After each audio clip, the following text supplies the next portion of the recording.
Hi friends, മറ്റൊരു പുതിയ വീഡിയോയിലേക്ക് എല്ലാവർക്കും സ്വാഗതം. ഇന്ന് ഞാനിവിടെ ഉണ്ടാക്കി കാണിക്കാൻ പോകുന്നത് വളരെ ഈസി ആയിട്ടുള്ള ഒരു മുളക് ചമ്മന്തിയാണ്. ഇത് നമുക്ക് ചോറിൻ്റെ കൂടെയും കഞ്ഞിയുടെ കൂടെയും ദോശയുടെ കൂടെയും നല്ല പുഴുങ്ങിയുടെ കപ്പയുടെ കൂടെയൊക്കെ വളരെ രുചികരമായി കഴിക്കാം. ഇത് ഉണ്ടാക്കുവാൻ നമ്മുടെ വീടുകളിൽ സാധാരണ ഉണ്ടാകുന്ന വളരെ കുറച്ച് ചേരുവകൾ മാത്രം മതി. ഇനി നമുക്ക് ഇത് എങ്ങനെയാണ് തയ്യാറാക്കുന്നത് എന്ന് നോക്കാം. ആദ്യം തന്നെ ചീനച്ചട്ടിയിൽ കുറച്ച് വെളിച്ചെണ്ണ ഒഴിച്ച് നമ്മുടെ ചേരുവകളെല്ലാം ഒന്ന് വഴറ്റിയെടുക്കണം. വെളിച്ചെണ്ണ കുറച്ച് കൂടുതൽ തന്നെ ഒഴിക്കുക. അത് ചമ്മന്തിക്ക് ഒരു പ്രത്യേക ടേസ്റ്റ് തന്നെയാണ്. ആദ്യമായി ഇതിലേക്ക് കുറച്ച് ചുവന്ന മുളക് ചേർത്ത് കൊടുക്കുക. ഞാനിവിടെ 10-12 ചുവന്ന മുളക് ചേർത്ത് കൊടുത്തിട്ടുണ്ട്. നിങ്ങൾക്ക് എരിവ് കൂടുതൽ ആവശ്യമാണെങ്കിൽ കൂടുതൽ ചേർത്ത് കൊടുക്കുക. ഇനി നമുക്ക് ഇത് എണ്ണയിലൊന്ന് മൊരിയിച്ചെടുക്കണം. ചൂടുള്ള എണ്ണയിലേക്ക് മുളക് ഇടുമ്പോൾ പ്രത്യേകം ശ്രദ്ധിക്കുക. തീ എപ്പോഴും ലോ ഫ്ലെയിമിൽ തന്നെ വെക്കുവാൻ ശ്രദ്ധിക്കുക, അല്ലെങ്കിൽ മുളക് പെട്ടെന്ന് കരിഞ്ഞു പോകും.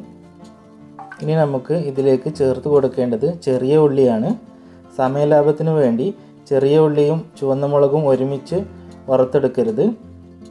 ചുവന്ന മുളകും ചെറിയ ഉള്ളിയും ഒരുമിച്ച് വഴറ്റിയെടുക്കുമ്പോൾ ചെറിയ ഉള്ളിയിലെ വെള്ളത്തിൻ്റെ അംശമുള്ളതുകൊണ്ട് ചുവന്ന മുളക് നന്നായി മൊരിഞ്ഞ് കിട്ടില്ല.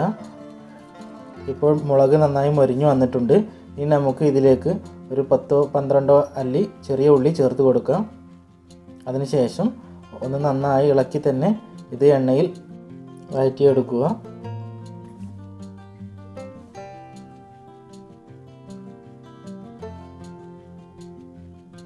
എപ്പോഴും ഇത് നന്നായി ഇളക്കിക്കൊണ്ടിരിക്കുക. എന്നാൽ മാത്രമാണ് ഉള്ളി എല്ലായിടത്തും നന്നായി വഴന്ന് കിട്ടുകയുള്ളൂ. ഇത് ഏകദേശം ഒന്ന് വഴന്ന് വരുമ്പോൾ ഇതിലേക്ക് കുറച്ച് മഞ്ഞൾപ്പൊടി ചേർത്ത് കൊടുക്കുക.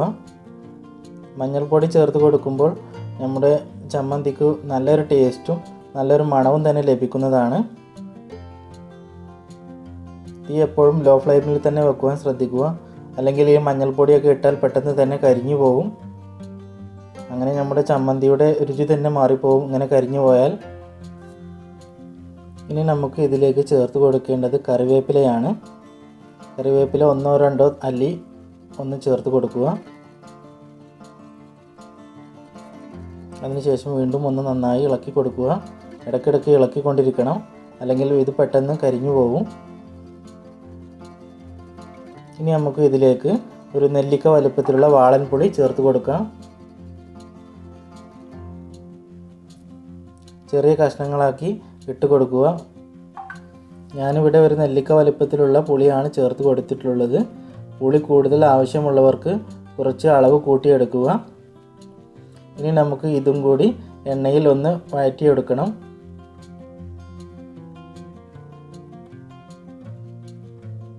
പുളിയൊക്കെ എണ്ണയിൽ വഴറ്റിയെടുക്കുമ്പോൾ ഈ ചമ്മന്തിക്ക് ഒരു പ്രത്യേകതരം ടേസ്റ്റാണ്.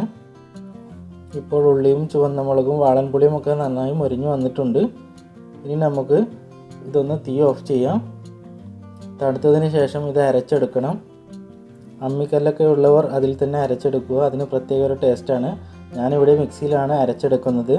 തണുക്കുവാൻ വേണ്ടി വേറെ ഒരു പാത്രത്തിലേക്ക് മാറ്റുക, അല്ലെങ്കിൽ ഇത് എണ്ണയിലും ഈ ചൂടുള്ള ചട്ടിയിലും കിടന്ന് വീണ്ടും കരിഞ്ഞു പോകും. ഇനി നമുക്ക് ഇതൊന്ന് അരച്ചെടുക്കാം. അരച്ചെടുക്കുമ്പോൾ ആ ബാക്കിയുള്ള എണ്ണ കൂടി ഇതിലേക്ക് ചേർത്ത് കൊടുക്കുക. ഞാനിവിടെ മിക്സിയുടെ ചെറിയ ജാറാണ് എടുത്തിട്ടുള്ളത്. എന്നാൽ മാത്രമാണ് നമുക്ക് ഇത് നല്ല പേസ്റ്റ് രൂപത്തിൽ അരഞ്ഞു കിട്ടുകയുള്ളൂ. ഇനി നമുക്ക് ഇതിലേക്ക് ഒരു 2-3 ടീസ്പൂൺ തേങ്ങ കൂടി ചേർത്ത് കൊടുക്കണം. തേങ്ങ ചേർക്കാതെയും നമുക്കിത് അരച്ചെടുക്കാവുന്നതാണ്.